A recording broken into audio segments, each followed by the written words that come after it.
Hi everyone, welcome to another episode of Ancient Warfare Answers with me, Murray, your weekly fix of 10 minutes of Roman military history musing and ranting from me, where I attempt to answer a question from a viewer, reader, or listener.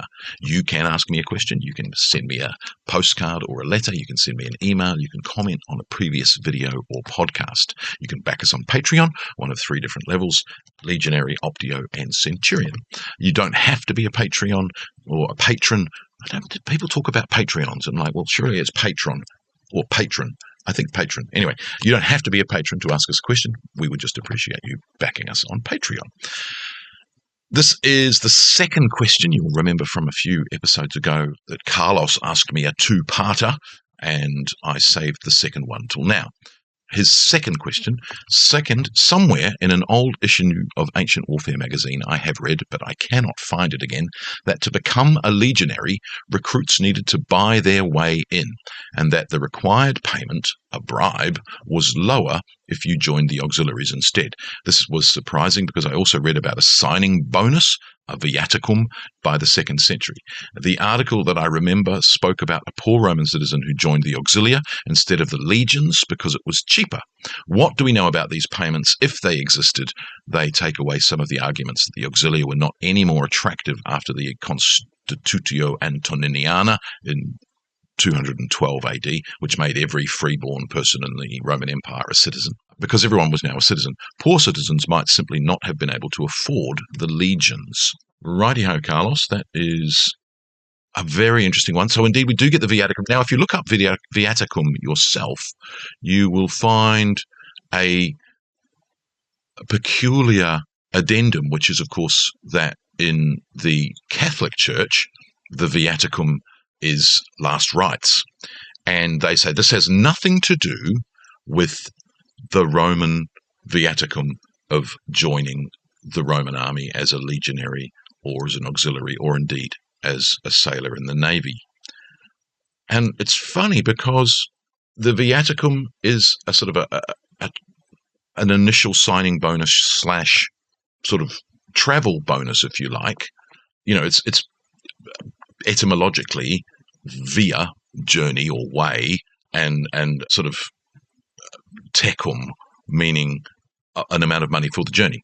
So last rites being what you do before you go on your journey to heaven, and joining the army and getting a signing bonus to pay for you to join, they are kind of similar. So I can see where they come from one another, but apparently having a Roman military filter on your reading of Roman Catholic systems, most people don't have that. Anyway, I digress.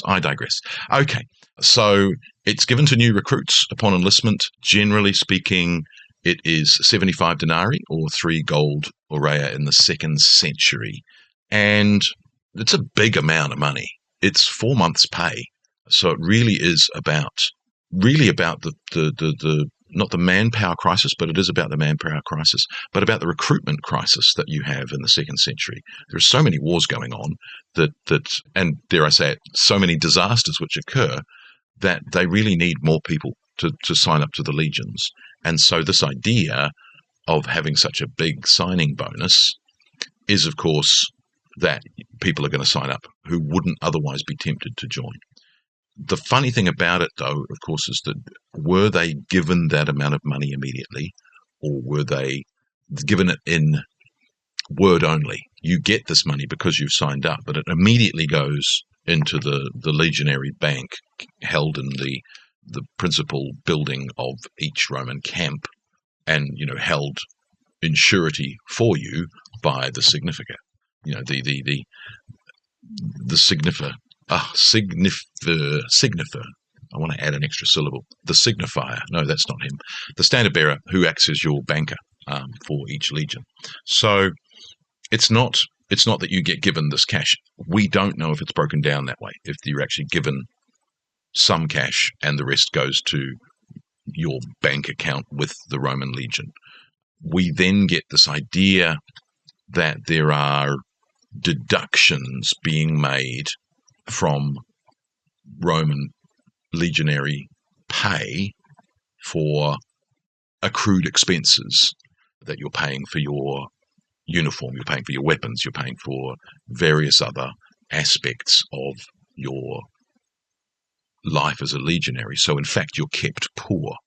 And again, one of the other fascinating things about the Roman military system is that we hear in the Republic, the late Republic, how all of these donatives are being given to Roman armies to keep them loyal. But then in the Roman Empire, those are actually very rare.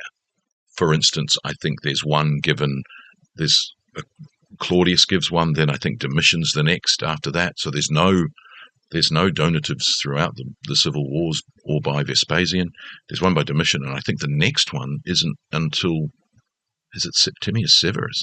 There's big gaps between these presents of gifts of money, and then in the 3rd century AD they start to become more regular as troops, get more and more problematic.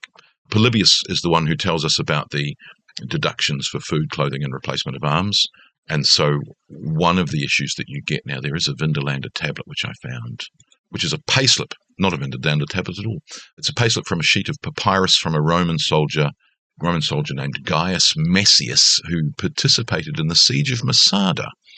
And so it tells us that Messius receives 50 denarii as his stipend as a soldier, but he has deductions of food for barley and for equipment, which basically totaled the amount of his full pay.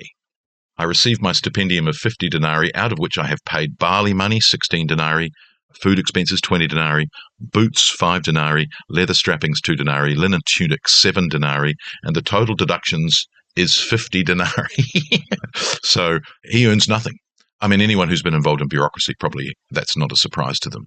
And we're very often told about the pay of legionaries, but not, they didn't actually earn anything. So chances are poor old Gaius Messius is borrowing money from his buddies, getting into debt, and, is stuck. He can't get out. It's that funny thing. It's like, well, okay, you're not going to be able to not eat. Maybe your linen tunic, 7 denarii, is going to last you longer than one pay. You would hope so, wouldn't you?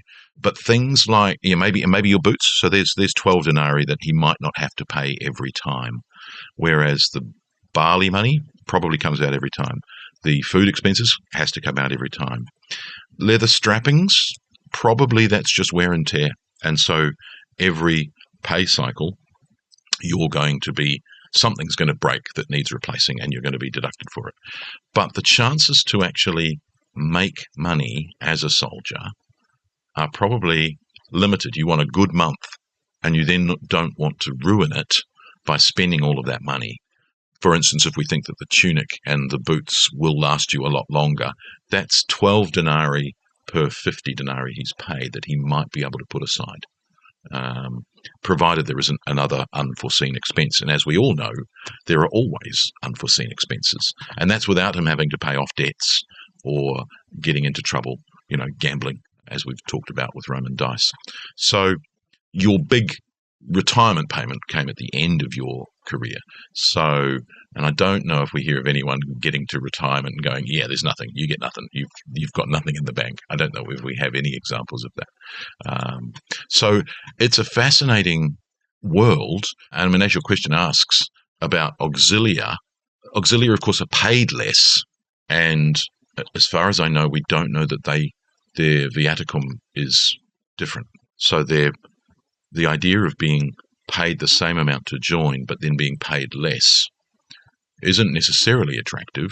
It might be attractive in the sense that you would incur less costs, but I don't know that that's the case. Most examples we have of auxiliaries, of course, they re-enlist.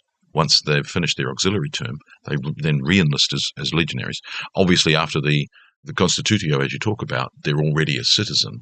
So what's the advantage of being an auxiliary versus a legionary? Probably there's more opportunity for donatives as a legionary than there is as an auxiliary. But it's a fascinating one because, of course, the auxiliaries persist in the 3rd century throughout this time of the the Constitutio. But there is, of course, a massive rejigging of the army at the end of the 3rd century under Domitian, so that the army reforms of Domitian and then under Constantine remake the army in terms of they still use the term auxilia, but you've got the equal status. They're all citizens. So, and then you've got the foederati, who are the sort of the allied non-citizens, like the old auxilia used to be. But you've got lots of named auxilia in the 4th century.